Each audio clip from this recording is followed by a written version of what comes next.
अस्सलाम वालेकुम स्टूडेंट्स, कैसे हैं आप लोग? उम्मीद है आप सब खैरियत से होंगे। I am Saeeda Kamil Nadeem, I am your biology teacher for class 9th। आज हम लोग बायोलॉजिकल मेथड के स्टेप्स पढ़ने जा रहे हैं, जैसे कि रिकग्निशन ऑफ बायोलॉजिकल प्रॉब्लम और ऑब्जर्वेशंस। जी स्टूडेंट्स, तो अपने पिछले लेक्चर में हम लोगों ने चैप्टर नंबर 2 का इंट्रोडक्शन देखा था, जिसके अंदर हमने ये पढ़ा था कि साइंस क्या होती है। और मैंने आप लोगों को ये बताया था कि साइंस एक इंतहाई सिस्टमाइज्ड नॉलेज है, जिसको हम ऑब्जर्वेशंस और एक्सपेरिमेंटेशन के थ्रू हासिल करते हैं। तो हमने ये पढ़ा था कि बायोलॉजिकल मेथड ऐसा मेथड होता है जो कि हमारी बायोलॉजिकल प्रॉब्लम्स को सॉल्व करता है। इसका मतलब ये हुआ स्टूडेंट्स कि बायोलॉजिस्ट जो भी रिसर्च करते हैं वो एक्सपेरिमेंटेशन के थ्रू साबित होती है और फिर वो इंफॉर्मेशन या वो नॉलेज आप लोगों तक पहुंचती है। तो स्टूडेंट्स, हम ये कह सकते हैं कि बायोलॉजिकल नॉलेज हो या साइंटिफिक नॉलेज हो, वो इंतहाई ऑथेंटिकेटेड होती है, क्योंकि एक एक चीज़ हम एक्सपेरिमेंटेशन से साबित करते हैं और फिर पब्लिक तक वो नॉलेज पहुंचाते हैं। इसलिए हम ये कहते हैं कि वक्त गुजरने के साथ साथ जैसे जैसे हमारी टेक्नोलॉजी में इम्प्रूवमेंट्स आ रही हैं, वैसे वैसे साइंटिफिक नॉलेज में भी इम्प्रूवमेंट्स और एडवांसमेंट्स आ रही हैं। और बहुत सारी थ्योरीज और प्रिंसिपल ऐसे हैं जिनमें आपको थोड़ी थोड़ी मॉडिफिकेशन भी वक्त के साथ साथ नज़र आती है, क्योंकि अगर एक साइंटिस्ट पुराने साइंटिस्ट के पॉइंट ऑफ व्यू से इत्तेफाक नहीं करता तो फिर वो अपने पॉइंट ऑफ व्यू को एक्सपेरिमेंटेशन से साबित करता है और फिर नई थ्योरी या मॉडिफाइड फॉर्म ऑफ थ्योरी या प्रिंसिपल आप तक लेकर आता है। तो स्टूडेंट्स, आज जो हम लोग बायोलॉजिकल मेथड के स्टेप्स डिस्कस करने जा रहे हैं वो हैं रिकग्निशन ऑफ बायोलॉजिकल प्रॉब्लम। सबसे पहले हम लोग देख लेते हैं कि बायोलॉजिकल प्रॉब्लम क्या होती है। बायोलॉजिकल प्रॉब्लम कोई भी ऐसा क्वेश्चन जो लिविंग ऑर्गेनिज्म से रिलेट करता है और वो किसी और के माइंड में आए या फिर आपके माइंड में आए, यानी कोई आपसे पूछे क्वेश्चन या फिर वो क्वेश्चन आपके माइंड में आ जाए और उसका जवाब आपने तलाश करना है, तो उसे हम कह सकते हैं बायोलॉजिकल प्रॉब्लम। तो हम बायोलॉजिकल प्रॉब्लम को कैसे डिफाइन कर सकते हैं? हम कहते हैं biological problem is a question related to living organisms asked by someone else और comes in the mind of a biologist by himself. यानी बायोलॉजिस्ट के माइंड में खुद ब खुद वो क्वेश्चन अराइज हो जाए या उस बायोलॉजिस्ट से कोई और पूछे, तो उसे हम कहेंगे बायोलॉजिकल प्रॉब्लम। तो सबसे पहले तो हम ये देखेंगे कि कौन सा बायोलॉजिकल प्रॉब्लम है जिसका आपने सोल्यूशन लेना है। तो सबसे पहला स्टेप ये है कि आपको पता होना चाहिए कि कौन सा बायोलॉजिकल प्रॉब्लम है जिसको आपने सॉर्ट आउट करना है। उसके बाद फिर हम देखते हैं ऑब्जर्वेशन का स्टेप आ जाएगा, जो कि बायोलॉजिकल मेथड का सेकंड स्टेप है। यानी ऑब्जर्वेशन का मतलब हुआ मुशाहिदा करना। हम देखते हैं कि बायोलॉजिस्ट अपने इर्द गिर्द और अपनी नेचर को हमेशा ऑब्जर्व करता रहता है, लेकिन अगर उसके सामने कोई भी एक स्पेसिफिक बायोलॉजिकल प्रॉब्लम आ गई है तो वो उसे सॉर्ट आउट करने के लिए उस स्पेसिफिक बायोलॉजिकल प्रॉब्लम से रिलेटेड ही ऑब्जर्वेशंस कायम करेगा। बायोलॉजिस्ट ये ऑब्जर्वेशन कैसे कर सकता है? तो बायोलॉजिस्ट ये ऑब्जर्वेशन अपनी 5 सेंसेस को इस्तेमाल करके करता है। अल्लाह ताला ने हमें 5 सेंसेस से नवाजा है, जो कि हियरिंग की है, सेंस ऑफ विजन है, सेंस ऑफ टच है, सेंस ऑफ टेस्ट है और सेंस ऑफ स्मेल है। इन 5 सेंसेस को इस्तेमाल करते हुए बायोलॉजिस्ट चीज़ों को ऑब्जर्व करेगा उस बायोलॉजिकल प्रॉब्लम से रिलेटेड। अब ये ऑब्जर्वेशन क्वांटिटेटिव भी हो सकती है और क्वालिटेटिव भी हो सकती है। मतलब हम ऑब्जर्वेशन को 2 टाइप्स में डिवाइड करते हैं, एक क्वालिटेटिव और एक क्वांटिटेटिव। अब क्वांटिटेटिव और क्वालिटेटिव ऑब्जर्वेशन क्या है, तो वो हम देख लेते हैं कि क्वांटिटेटिव ऑब्जर्वेशन ऐसा मुशाहिदा होता है जो कि नंबर्स की फॉर्म में होता है। हम देखते हैं कि जब भी हम किसी भी चीज़ को नंबर्स की फॉर्म में लेंगे तो इसका मतलब ये हुआ कि हमें उसको मेजर करना पड़ेगा। तो क्वांटिटेटिव ऑब्जर्वेशन हमेशा नंबर्स की फॉर्म में आपको नज़र आएगी, इसके अलावा वो मेजरेबल होगी और वो इंतहाई एक्यूरेट वैल्यू होनी चाहिए। अपनी तरफ से हम कोई भी वैल्यू अपने डाटा में नहीं डाल सकते।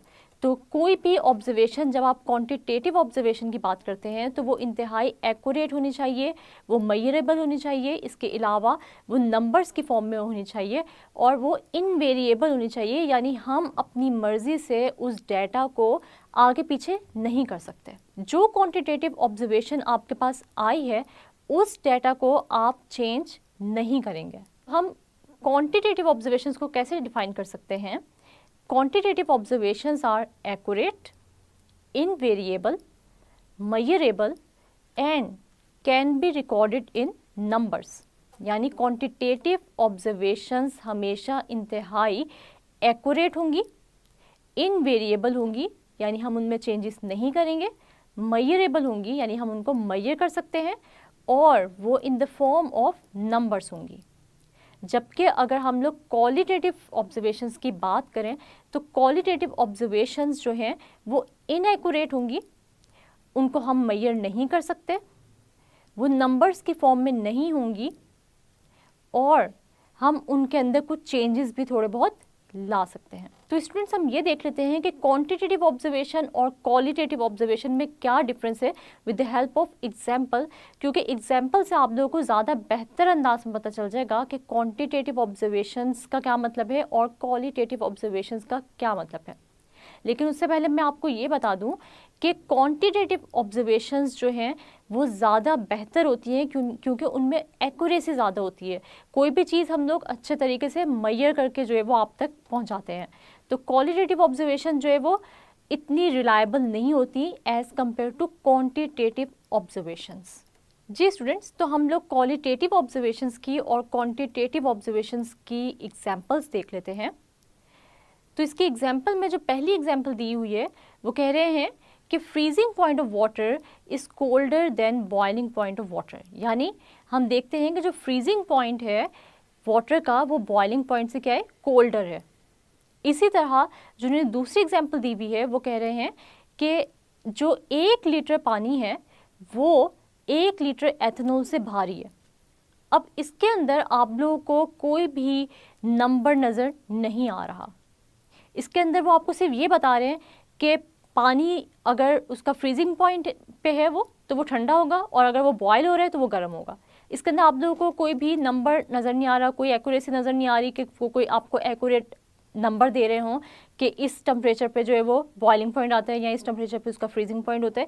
वो बस आपको बता रहे हैं कि जब पानी फ्रीजिंग पॉइंट पे होगा तो वो ठंडा होगा और जब वो अपने बॉइलिंग पॉइंट पे होगा तो वो गर्म होगा।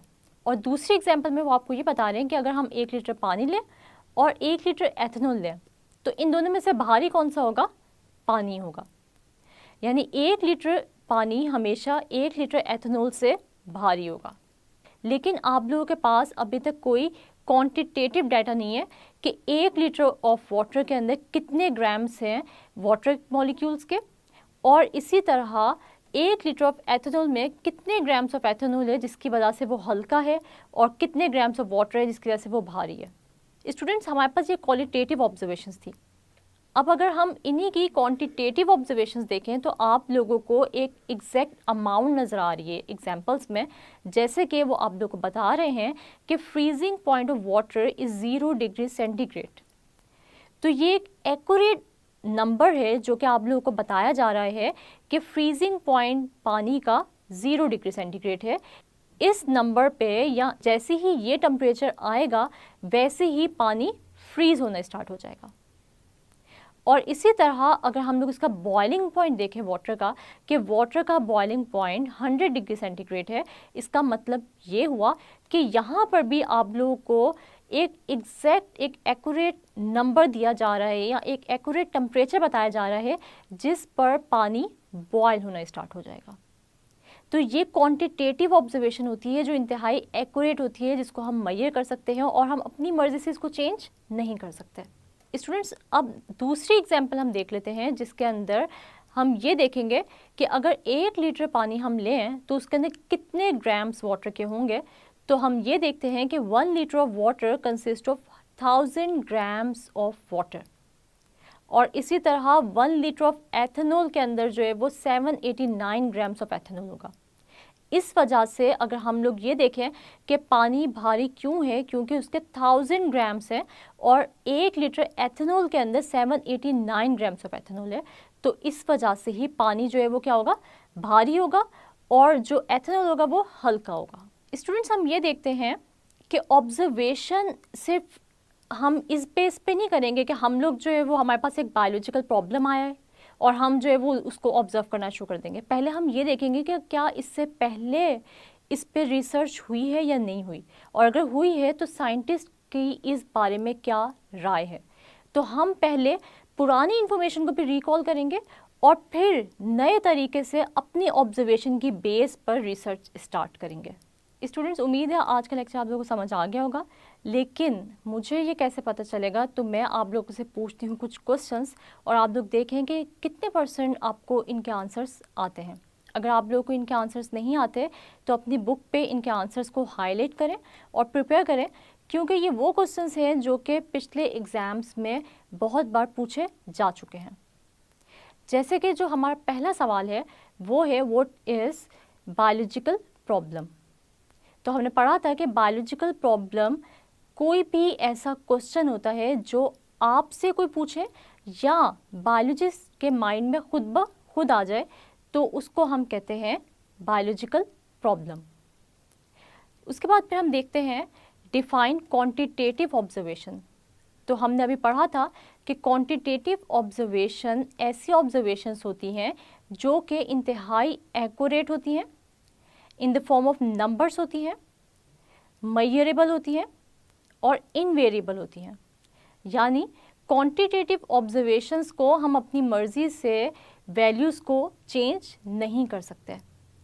जो वैल्यूज़ हमारे पास आएंगी, जैसे आएंगी वैसे ही हम उनको लिख देंगे, उनमें कोई भी हम अपनी मर्ज़ी से चेंजेस नहीं लाएंगे, तो वो बहुत ही एक्यूरेट होती हैं। क्वालिटेटिव ऑब्जर्वेशंस की अगर हम डेफिनेशन देखें स्टूडेंट्स, तो वो क्या है? Qualitative observations are variable, inaccurate, unmeasurable and can be recorded in terms of numbers। यानी जो क्वालिटेटिव ऑब्जर्वेशंस होती हैं उनको हम नंबर्स के फॉर्म में रिकॉर्ड नहीं कर सकते। उनमें हम थोड़ी क्या होती हैं, वो चेंज भी होती जाती हैं, ठीक है, वेरिएबल होती हैं। इसके अलावा हम उनको मेजर नहीं कर सकते और वो इतनी एक्यूरेट हमारे पास नहीं होती जितनी कि हमारे पास क्वांटिटेटिव ऑब्जर्वेशंस एक्यूरेट होती हैं, क्योंकि वो नंबर्स के फॉर्म में होती हैं, वैल्यूज़ के फॉर्म में होती हैं। जी स्टूडेंट्स, तो आज हम लोगों ने देखा कि हम लोग सबसे पहला जो स्टेप था बायोलॉजिकल मेथड का वो था रिकग्निशन ऑफ बायोलॉजिकल प्रॉब्लम। कि कोई भी बायोलॉजिकल प्रॉब्लम हो, सबसे पहले हमें पता होना चाहिए कि वो बायोलॉजिकल प्रॉब्लम आखिर है क्या, जिसको हमने सॉर्ट आउट करना है। और उसके बाद हमने स्टडी की ऑब्जर्वेशंस। ऑब्जर्वेशंस के हमने 2 टाइप्स स्टडी की, एक क्वालिटेटिव ऑब्जर्वेशन और दूसरी थी क्वांटिटेटिव ऑब्जर्वेशन। साथ साथ हमने क्वांटिटेटिव और क्वालिटेटिव ऑब्जर्वेशंस की एग्जाम्पल्स को भी स्टडी किया। उम्मीद है आप लोगों को आज का लेक्चर अच्छे से समझ आ गया होगा। नेक्स्ट लेक्चर तक के लिए अपना बहुत सारा ख्याल रखिएगा और मुझे दुआओं में याद रखिएगा। तब तक के लिए अल्लाह हाफ़िज़।